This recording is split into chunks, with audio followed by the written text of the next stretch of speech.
Waalaikumsalam. Ibu, mohon maaf, mohon minta waktunya sebentar. Kami dari calon guru penggerak Bu, angkatan 6 tahun 2022. Ingin mewawancari Ibu sebagai Kepala Sekolah SMA Negeri 3 Cibobar, Kabupaten Lebak, Provinsi Banten, dengan temanya Bu, yaitu mengambil keputusan berbasis nilai-nilai kebajikan. Yang pertama Bu, pertanyaan yang pertama, selama ini Ibu sebagai Kepala Sekolah itu bagaimana dapat mengidentifikasi kasus-kasus yang merupakan dilema etika atau bujukan moral? Ya, ya baik. Mengidentifikasi masalah itu kan sebetulnya tidak memerlukan waktu langsung kejadian kita bisa langsung mengidentifikasi ya, tapi lihat perkembangan gitu ya. Maksimal 3 hari kita bisa mengetahui masalah yang terjadi itu sebetulnya apa gitu ya. Jadi ketika misalnya contoh kecil, dalam satu aturan sekolah itu jelas mempunyai aturan, kita ambil misalnya tata tertib dari kehadiran, baik itu dari guru, dari tata usaha, itu jelas aturannya, masuk jam berapa, keluar jam berapa. Ketika kita menemukan misalnya ada salah satu orang guru ataupun pegawai tata usaha yang sering kesiangan gitu ya, kita tidak bisa langsung menjas satu hari itu kesiangan, oh ini kesiangan gitu ya, tapi kita memerlukan beberapa waktu dulu. Nah, ketika sering kejadian itu dilakukan, berarti identifikasi kita sudah jelas. Nah, berarti kita harus ada penyelesaian dari masalah itu, gitu ya. Jadi identifikasi masalah kita memerlukan minimal 3 hari. Setelah itu kita yang dilakukan itu jelas salah kan? Kalau dilihat dari dilema etika jelas salah karena menyalahi aturan, sering kesiangan. Tapi di lain sisi kita sebagai manusia biasa, apalagi saya sebagai perempuan, dilihat dulu sisi yang lainnya. Apakah sering kesiangannya itu dia kenapa? Gitu ya. Nah, setelah itu berarti kita cari penyebabnya seperti apa. Kita ngobrol bareng penyebabnya seperti apa. Setelah itu kita cari solusi bersama. Baiknya seperti apa? Nomor 2 Bu, selama ini bagaimana Ibu menjalankan pengambilan keputusan di sekolah, terutama untuk kasus-kasus yang bersamaan dengan mengandung nilai-nilai kebajikan? Ya, pengambilan keputusan itulah susahnya menjadi seorang pemimpin ya. Ketika kita mengambil keputusan salah, itu juga akan berdampak besar. Ketika kita harus mengambil keputusan tidak dinanti-nanti juga, itu merupakan hal yang luar biasa sebetulnya, karena seorang pemimpin itu harus mengambil keputusan secara cepat gitu kan. Jadi ketika kita menemukan masalah itu tidak harus berlarut-larut, tidak didiamkan berlarut-larut gitu ya, tapi kita langsung ambil solusi yang terbaiknya seperti apa. Oke Bu. Pertanyaan ketiga Bu, ini terkait langkah-langkah yang Ibu lakukan, langkah-langkah atau prosedur seperti apa yang bisa Ibu lakukan selama ini terkait masalah-masalah di sekolah? Ya. Tadi ya, berarti kan identifikasi dulu, identifikasi masalahnya seperti apa. Setelah itu, setelah kita data terkumpul cukup untuk dilakukan pembinaan atau pemanggilan, kita panggil pegawainya gitu ya, baik itu guru maupun TU, kita ngobrol bareng, duduk bersama, yang mempunyai masalah itu mengungkapkan masalahnya seperti apa, kita giring gitu ya. Jadi lebih ke coaching. Jadi tidak saya yang menentukan sikap harus seperti ini, tapi biasanya kalau coaching yang dapat masalah itu mengungkapkan masalahnya dan menemukan solusinya seperti itu. Ya, Bu. Terus yang selanjutnya Bu, yang keempat Bu, pertanyaan yang keempat, hal apa saja yang selama ini Ibu anggap efektif dalam pengambilan keputusan pada kasus-kasus di sekolah Bu? Ya, kalau saya sebetulnya karena ini banyak pengalaman dengan siswa gitu ya. Jadi dulu ketika saya menjadi kesiswaan, ketika menghadapi masalah, siswa bermasalah gitu, tidak langsung menjas atau memberikan hukuman dan sebagainya, tapi kita ngobrol bareng, kita cari masalahnya seperti apa, solusinya seperti apa. Jadi kalau menurut saya hal yang efektif dari pengambilan keputusan yang saya lakukan, kebijakan yang saya lakukan, yaitu ngobrol bareng. Karena dengan ngobrol bareng itu bisa hal yang tadinya ditutup-tutupi akan terbuka. Kita cari solusi yang terbaiknya seperti apa. Jadi dapat solusi ya Bu? Iya. Terus pertanyaan yang kelima nih Bu ya. Hal apa saja yang selama ini merupakan tantangan dalam pengambilan keputusan pada kasus-kasus dilema etika di sekolah yang Ibu pimpin? Ya. Tantangan terbesar dari seorang pemimpin itu biasanya dalam untuk mengambil keputusan, ya, karena tadi kalau keputusan kita salah itu akibatnya juga fatal, gitu ya. Jadi kalau menurut saya tantangan terbesar itu adalah kita mengetahui karakter seseorang dulu. Jadi ketika kita sudah mengetahui karakter seseorang, kita ambil langkahnya itu harus seperti apa. Karena setiap orang itu kan karakternya berbeda-beda. Ada yang keras, ada yang tegas, ada yang lembut gitu ya. Jadi ketika kita sudah mengetahui karakternya seperti apa, kita harus tahu bagaimana cara menghadapinya dengan karakter yang berbeda-beda. Masih ada tersisa 3 pertanyaan lagi, sekarang yang ke-6. Ya. Apakah Ibu memiliki sebuah jadwal Bu ketika menyelesaikan dilema etika, atau mungkin menyelesaikan dengan cara yang lain Bu? Bagaimana bisa menjelaskan? Kalau seorang kepala sekolah, semua kepala sekolah pasti mempunyai program, ya, baik program jangka menengah maupun program jangka panjang. Jelas di program jangka menengah ada, di jangka panjang ada. Tapi ketika kita menemukan suatu masalah itu harus diberikan penanganan cepat, ya berarti tidak harus selalu dengan jadwal. Jadi lihat situasi dan kondisinya. Ketika itu harus dilakukan sekarang, kita lakukan sekarang. Tapi ketika misalnya waktunya bisa lebih lama, kenapa tidak? Tapi yang terpenting sebetulnya ketika ada masalah itu penanganannya kenapa harus ditunda-tunda gitu. Lebih cepat lebih baik. Seperti itu. Pertanyaan selanjutnya Bu. Adakah seseorang atau faktor-faktor apa selama ini yang mempermudah atau membantu Ibu dalam mengambil keputusan dalam kasus-kasus dilema etika? Faktor-faktornya, lebih ke faktor-faktornya. Faktor. Iya. Faktor-faktor yang lebih mendukung tentunya masukan dari teman-teman terdekat, gitu ya. Itu baik dari Wakasek, dari guru-guru yang lain, teman-teman yang lain. Jadi intinya tidak harus selalu kebijakan itu pure dari kepala sekolah, tapi ketika ada masukan. Jadi faktor yang pertama itu masukan yang jelas, masukan dari teman-teman sekitar kita. Ketika itu baik, kenapa tidak? Pertanyaan terakhir Bu, yang ke-8.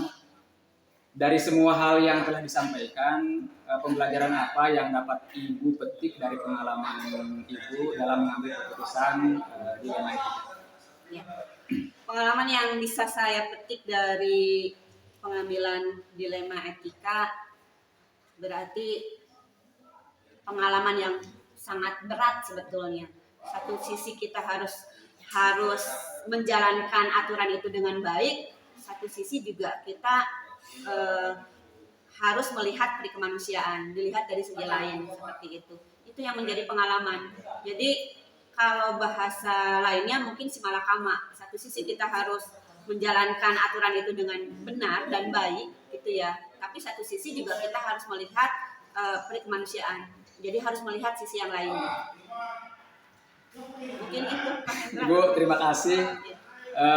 Sebuah jawaban yang sangat bagus. Apa yang telah Ibu jelaskan pada kesempatan ini, semoga menginspirasi bagi kami dan nanti akhirnya bisa kami tiru dan implementasikan di dalam kehidupan sehari-hari kami. Amin, amin.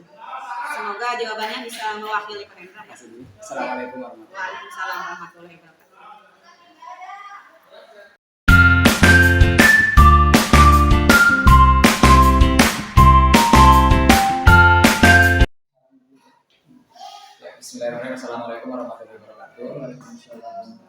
Selamat pagi, Bapak. Semoga kita sehat selalu. Begini Pak, kami dari calon guru penggerak angkatan 6 tahun 2022 meminta waktunya kepada Bapak untuk memberikan sebuah jawaban dari pertanyaan yang kami ajukan kepada Bapak, di mana pertanyaan ini merupakan sebuah tugas Pak yang merupakan sebuah tugas yang harus kami lakukan sebagai aksi nyata untuk memenuhi tugas itu sendiri sebagai calon guru penggerak. Ya, Bapak mohon izin waktunya sebentar Ya. Bapak, mudah-mudahan Bapak bisa berkenan menjawab pertanyaan dari kami Pak. Ya, insyaallah. Ini pertanyaan yang pertama Pak. Selama ini selama menjadi kepala sekolah, mungkin Bapak pernah atau sering mengalami dilema etika atau bujukan moral ya Pak ya. Nah, bagaimana Bapak dapat mengidentifikasi kasus-kasus yang merupakan dilema etika atau bujukan moral tersebut? Baik, kita pernah ya mengalami kasus dilema etika seperti itu. Satu contoh yang pernah kita tangani itu ada peserta didik ya, yang sering tidak hadir belajar di sekolah. Itu akhirnya ya kita identifikasi apa sih masalahnya gitu ya, ketidakhadiran siswa itu di sekolah. Yang kami lakukan cara mengidentifikasinya, saya melakukan cari informasi ya, dari para pendidik yang ada di kelas dan juga wali kelas, termasuk pembina kesiswaan. Itu langkah awal kami untuk mengidentifikasi suatu masalah. Ada apa siswa tersebut tidak atau sering tidak hadir di sekolah. Minta bantuan, terus akhirnya nanti dari situ kita himpun masukan-masukan atau ya, identifikasi dari masalah tersebut, sehingga dari situ kita nanti bisa mengambil langkah selanjutnya gitu. Ya. Terima kasih Pak. Ya. Selanjutnya Pak. Ya, jadi sekarang yang nomor 2 Pak, yang masih berkaitan dengan nomor 1 apa yang tadi disampaikan oleh rekan saya Bu Ima. Jadi selama ini bagaimana Bapak menjalankan pengambilan keputusan di sekolah Pak ya, terutama untuk kasus-kasus ya, di mana ada dua kepentingan yang sama-sama benar atau sama-sama mengandung nilai kebajikan atau nilai-nilai kebaikan. Ya. Baik, mungkin masih terkait dengan masalah yang pertama tadi. Ya.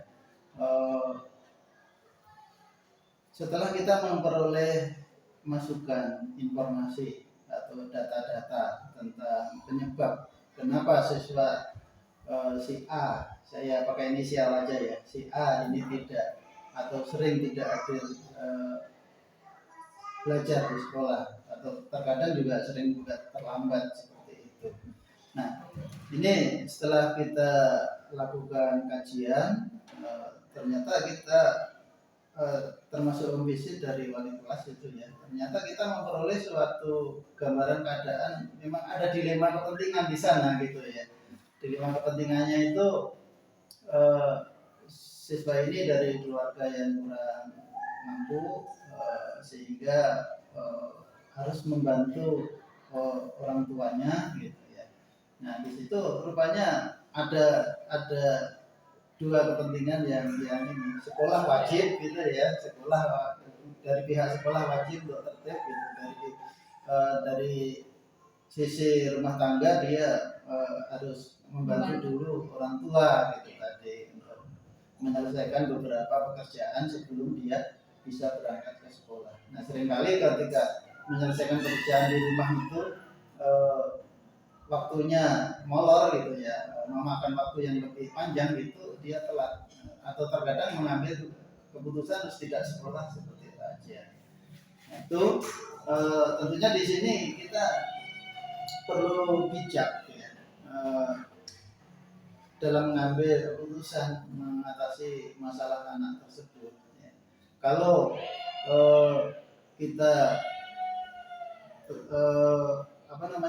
terlalu akhirnya mengkat pekerjaan di rumah, juga kasihan orang tuanya udah hidup sendiri ya, udah tua gitu.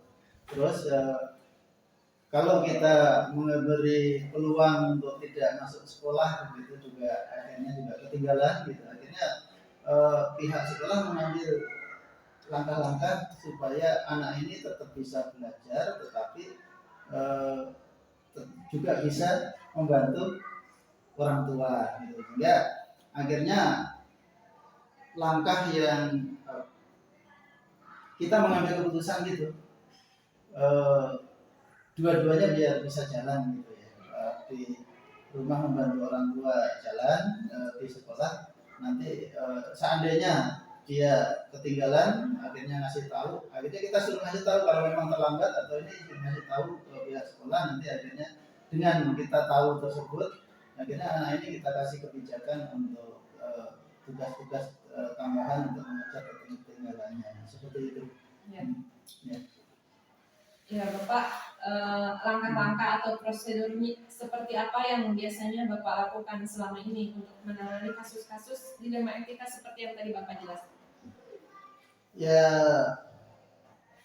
langkah-langkahnya yang pertama ya tadi kita identifikasi masalah, ya, identifikasi masalah, menggali akar masalahnya apa. Setelah ketemu masalahnya, dalam menyelesaikan kasus seperti itu, akhirnya kita ya mengambil jalan tengah. Jadi intinya pendidikan jalan, kewajiban anak yang membantu orang tua itu juga jalan gitu. Jadi ini hanya kasus-kasus yang sifatnya anekdot sih, jadi nggak setiap anak seperti itu. Hanya selama ini juga baru ketemu satu itu. Akhirnya kita mengambil kebijakan dua-duanya jalan, sekolah jalan, tidak supaya anak itu tidak rugi, bisa memperoleh ilmu, dan urusan rumah tangga jalan juga. Jadi antara apa ya, kita mengambil norma-norma sosialnya juga jalan gitu ya. Etika anak harus mengikuti tata tertib sekolah, disiplin dan sebagainya, kita tanamkan etika seperti itu juga jalan. Jadi dua-duanya kita jalan. Baik Pak, yang pertanyaan selanjutnya Pak. Jadi memang Pak, untuk menghadapi kasus-kasus dilema etika itu membutuhkan sebuah pemahaman yang lebih matang Pak ya. Jadi apalagi ini berkaitannya dengan pengambilan keputusan dalam pengambilan kebijakan seorang kepala sekolah, karena memang biasanya ketika kita mengambil sebuah kebijakan atau keputusan yang salah, maka itu dampaknya sangat luar biasa terhadap lingkungan yang ada, begitu ya Pak. Ya. Kemudian pertanyaan selanjutnya begini Pak, hal-hal apa saja Pak yang selama ini Bapak anggap efektif, yang menurut Bapak efektif dalam mengambil keputusan kasus-kasus dilema etika yang ada di sekolah, yang menurut Bapak efektif untuk menangani kasus itu? Ya, kita pakai kriteria aturan yang ada maupun teori pendidikan yang ada gitu ya. Aturan yang ada yang jelas ada ya norma sosial, ada norma etika, ada norma agama, ada juga tata tertib sekolah gitu ya. Jadi kita nggak lepas dari aturan-aturan yang ada, termasuk produk-produk kebijakan tentang pendidikan dari pemerintah tentunya. Terus juga kita berbekal ilmu mendidik juga ya. Jadi ada teori-teori seperti segitiga restitusi itu juga kita coba terapkan gitu ya, sehingga akhirnya penanganan kasus itu bisa efektif. Kita mengambil suatu kebijakan, maksud dan tujuan tercapai gitu ya, sehingga bisa pas keputusannya. Bapak dalam pengambilan keputusan tentang dilema yang Bapak hadapi, tentunya tidak mudah ya Pak ya, tidak mulus maksudnya. Tentu ada tantangan-tantangannya. Nah, hal-hal apa saja yang selama ini merupakan tantangan dalam pengambilan keputusan pada kasus-kasus dilema itu yang Bapak hadapi? Oke. Mungkin masih saya kaitkan dengan kasus SKBD yang tadi. Itu dilema-dilema juga ada di lapangan. Yang jelas dalam membina, mendidik satu anak ini kita membutuhkan suatu tenaga ekstra, waktu yang ekstra gitu ya. Sehingga di sini kita perlu bisa menggandeng para guru, wali kelas itu hal yang tidak mudah. Jadi dilemanya di situ, ini tidak mudah untuk bisa membantu anak ini supaya bisa belajar dan juga bisa bekerja di rumah. Nah kalau dulu ada sekolah terbuka itu ya, sampai terbuka, tapi sekarang kan tidak ada, sehingga kita harus mengambil kebijakan yang ini. Di satu sisi juga dilema lain datang dari teman-teman siswa yang lain gitu. Seolah anak ini nggak memperoleh privilege, gitu. Memperoleh keistimewaan dari pihak sekolah, gitu. Pengecualian seperti itu. Tapi ya dilema itu akhirnya bisa juga nanti kita ini ya minimalisir dengan kita melakukan sosialisasi penjelasan keadaan daripada si kebijakan kita bahwa itu untuk menyelesaikan masalah, untuk membantu supaya seorang siswa ini bisa menempuh pendidikan dengan baik gitu. Jadi, komunikasi lah kuncinya, itu komunikasi gitu ya. Guru juga kita kasih pemahaman, kita bisa ini untuk keikhlasannya, untuk menyediakan waktu yang lebih daripada yang kita belajar secara reguler. Ini tidak mudah juga. Ya.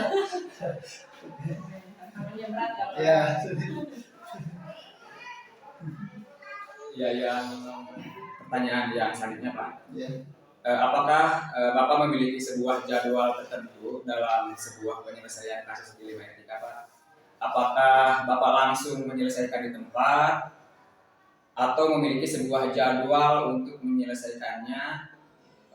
Kemudian bentuk atau prosedur seperti apa yang Bapak jalankan? Oke.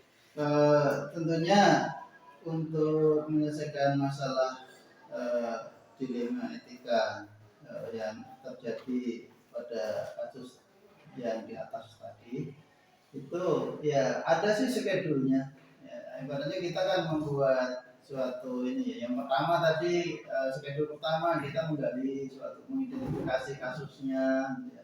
Terus selanjutnya nanti kita skedulkan lagi kita pertemuan dengan wali kelas, dengan pembina kesiswaan, dengan guru yang paham tentang anak tersebut untuk merumuskan suatu saya kaji masukannya untuk bagaimana menyelesaikan masalah supaya anak ini bisa tertolong gitu ya.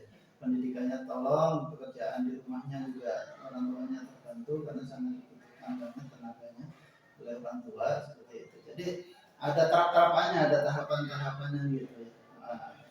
Kalau secara schedule tertentu jadwal kayak ini tuh ya tidak ada sih, tidak ada jadwal seperti itu. Hanya tahapan-tahapannya aja. Ini tahapan identifikasi kasus selesai, kita masuk ke tahapan mencari solusi terbaik dengan dari masukan dari berbagai unsur tadi yang disebutkan tadi, ada wali kelas, ada guru, ada pembina kesiswaan dan sebagainya, sampai akhirnya kita dalam diskusi itu curah pendapat itu kita akhirnya baru mengambil suatu keputusan ya. Nah, selanjutnya dari keputusan itu ya tahapan selanjutnya kan implementasinya gitu ya, implementasinya di lapangan gitu. Itu pun nanti masih kita kaji efektif atau tidak seperti itu. Jadi kalau jadwal secara khusus mah tidak ada dalam arti tanggal sekian jam sekian tidak ada, tapi berdasarkan tahapan-tahapan kasus penyelesaian kasus ini selesai kita meningkat ini lagi meningkat lagi gitu, sampai akhirnya nanti implementasi dari kebijakan tersebut. Ketika sudah berjalan bagus ataupun ketika sudah berjalan tapi ada dalam evaluasi kita masih ada yang perlu diperbaiki, ya kita melakukan perbaikan sampai akhirnya alhamdulillah anak tersebut bisa sampai Untuk selanjutnya nih Pak, pertanyaan selanjutnya, adakah seseorang atau faktor-faktor apa yang selama ini mempermudah atau membantu Bapak dalam pengambilan keputusan dalam kasus-kasus dilema etika seperti tadi Pak? ya. Adakah seseorang yang membantu? Ya tentunya ada. Tadi pihak-pihaknya sudah saya sebutkan. Ya ada pihak-pihak wali kelas, ada para guru, ya terus ada pembina keniscayaan itu yang core-nya memang menangani dan menyelesaikan kasus-kasus anak gitu ya untuk supaya bisa belajar dengan baik. Nah, itu pihak-pihak atau orang-orang yang membantu kami dan alhamdulillah mereka orang-orang soleh ya yang bisa akhirnya mendukung kebijakan kita dengan ikhlas ya niatnya mengangkat atau membantu anak yang sedang mengalami kesulitan seperti itu. Terus faktor-faktor lain yang mendukung ya ada tentunya dari nilai-nilai etika yang kita miliki bahwa di P5 juga kan ada gotong royongnya, ada kita harus membantu orang yang sulit. Nanti akhirnya satu sisi itu dari guru ya faktor apa ya kecerdasan sosialnya adalah bagus ya, kompetensi sosialnya bagus sehingga itu sangat membantu faktor itu. Terus yang keduanya ya ada faktor dari siswa itu sendiri ternyata memiliki kemauan yang kuat ya, membantu orang tua iya belajar ya dia memang niat belajar memang kondisi yang memaksa dia seperti itu. Nah faktor internal dari siswa itu juga sangat membantu untuk keberhasilan daripada kita menyelesaikan kasus itu tadi. Jadi seperti itu. Pertanyaan terakhir Pak, pertanyaan nomor 8. Dari semua hal yang telah Bapak sampaikan dari awal sampai akhir gitu Pak ya, apa yang dapat Bapak petik dari pengalaman ini dalam mengambil keputusan dilema etika Pak? Ya. Yang bisa kami ambil sebagai suatu pelajaran ya bahwa pendidikan itu ya harus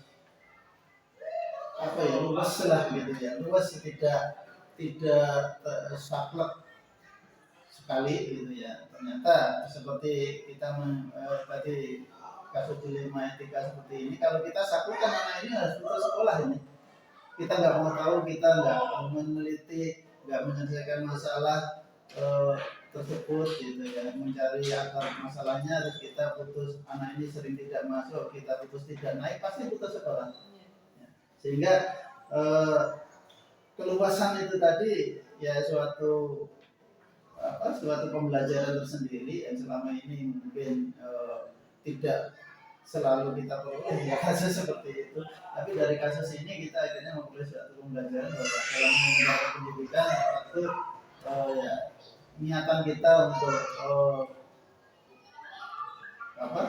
mengabdi membentuk suatu kompetensi bagi generasi muda yang calon-calon penerus bangsa itu bisa terlaksana sekalipun anak itu memiliki suatu keterbatasan gitu ya. Nah, itu yang bisa kita ambil.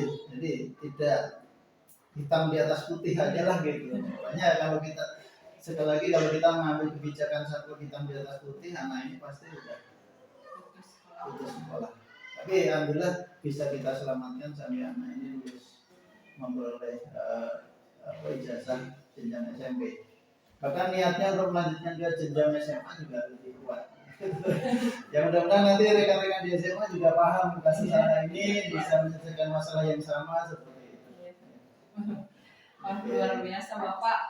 Terima kasih Bapak atas jawabannya, atas waktunya, atas berbagi pengalamannya kepada kami dalam mengambil sebuah keputusan dilema etika yang pasti semua orang mengalaminya gitu ya Pak ya. Ya, Ya, terima kasih Pak. Mudah-mudahan bisa bermanfaat bagi kami Pak. amin. Ya.